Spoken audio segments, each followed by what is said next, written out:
du er altså intetheden. Og du er altså selvmorderen. Og du er intetheden, ikke sandt? Jo. Det var ikke lige akkurat sådan, jeg havde forestillet mig intetheden. En lille pige. Jeg er ked af, hvis jeg skuffer dig. Men herregud, intethed, det må da være noget storslået. I det mindste noget, man ikke kan forestille sig. Jeg synes, vi skal unde os selv en halv time i hinandens selskab for at snuse hinanden lidt op. Et uendeligt gennemsnitligt møde, det havde jeg ikke regnet med. Og dig skal jeg være sammen med i en evighed. Du er på den anden side. Ja, det er jeg godt klar over. Jeg er på den anden side, og jeg kan ikke komme tilbage. Jeg kan ikke engang prøve på det. Jeg er din intethed, og det bliver jeg ved med. Ja, men det er da ikke til at begribe, at en mand som jeg, indtil for et øjeblik siden en tragisk personlighed, nu befriet fra sit læge, skal være lænket sammen med et væsen, som kalder sig selv for intetheden, og som Gud hjælpe mig. Jeg evigt skal minde mig om en lille laboratorieassistent Hugenstock. Nå? Intetheden må der have mere at byde på. Jeg synes, du skulle prøve at se det krommeleret ved mig lidt mere fyldt. Du skulle engang lige så stille prøve på øje på de helt personlige domstol, ja, den gennemsnitlighed, du ser i mig.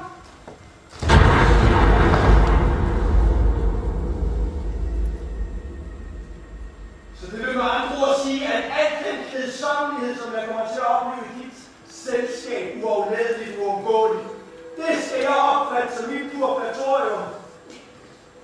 Hvad for en fisk? Mit purgatorium. Lad nu være med at være så frømmet. Jeg spørger dig om dit selskab. Dit mindre belidelighed spirer vildt. Om jeg skal opfatte det som mit purgatorium. Så foregår du mit helvede. Du er min skærsild. Hvis du ved, at du står det.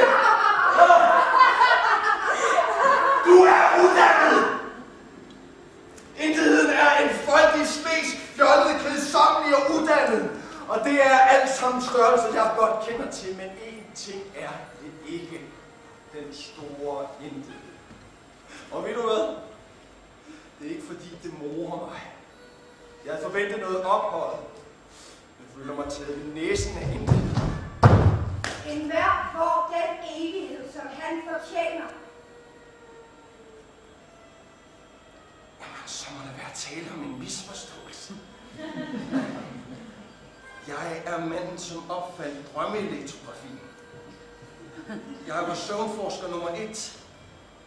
Det er mig, der udviklede DAV lige til sidste afgørende fase, og så ikke måtte gøre det færdigt, eller ikke ville. Men Hugenstock, din laboratorieassistent, hvad var hun sådan? Det er som om, du kun interesserer dig for mennesker af din egen slags. Hugenstock vil lige være noget for dig. Hende vil du kunne tale med. Jeg har udviklet et apparatur, som man ville kunne optegne menneskets drømme med. Den dybeste afgrund. Afspil den på en videoskærm. Lære dem, samle dem. Afspil dem igen og igen som en hvilken som helst film. Men det går vel over din forstand. Det gik også over min. Det er meget interessant, hvad du fortæller. Jeg kan godt lide at høre på dig. Hvad begreb har du om den menneskelige tilværelse? Mennesket er et væsen, som ernærer sig, arbejder og sover. I grove træk forløber et hvilket som helst menneskes dag sig sådan. Når det sover, drømmer det. Forstår du mig? Ja. Jeg spørger dig bare om, hvad Hugenstock var for mig. Du piner mig. Jeg forsøger at give dig et begreb om, hvad et forskende, tænkende menneske kan drive det til. Hvilke forfærdelige grænser et individ, der er besættet af forskningstræk, kan støde på, og hvorfor under nogle ulykkelige omstændigheder kan drives til den slutning, som jeg var parat til. Jeg forsøger at give dig et begreb om, at i det øjeblik, jeg stod over for mit apparat, over for drømmeopdagtræk, lige i det øjeblik, før den var færdig, at jeg i det øjeblik var det ensomste menneske på hele jorden. Men Hugenstock var der jo også.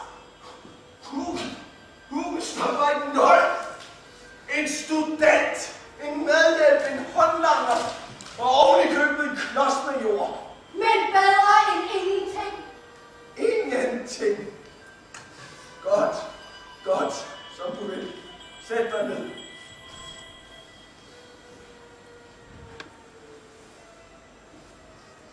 Du skal vide, at det til sidst lykkedes mig et forsøg, hvor jeg selv var forsøgsperson og optegnede samtlige drømmefaser i løbet af en nat. Uden et hul. Næste morgen så jeg hele blodbadet igennem. Og 5 timer senere var alting forbi. Væk, ødelagt, slukket, udraderet. Alt, hvad den horrormaskines håndligt og tekniske udvikling havde muliggjort. Alt software, alt hardware. Og for at være helt på den sikre side, mig selv. Nu er der ikke mere noget spor tilbage blandt menneskene end min drøm, men det interesserer dig ikke, eller? Jo! Jeg beundrer dig, hele verden beundrer dig. Det meste af tiden, der var jeg omgivet af spytslikkere, som ved nærmere eftersyn afslører sig som sadister. Men det fik jeg nok af. Jeg fik nok i de små menneskelige svagheder, som man skal være så parat til at undskylde. Jeg undskylder dem ikke. Man skal ikke være så streng. Man bliver nødt til at gå på kompromis, ellers så kommer man på kanten af alle. Jeg gad nok at vide, hvor i befrielsen for livet består, når man får de samme fraser serveret her som på jorden.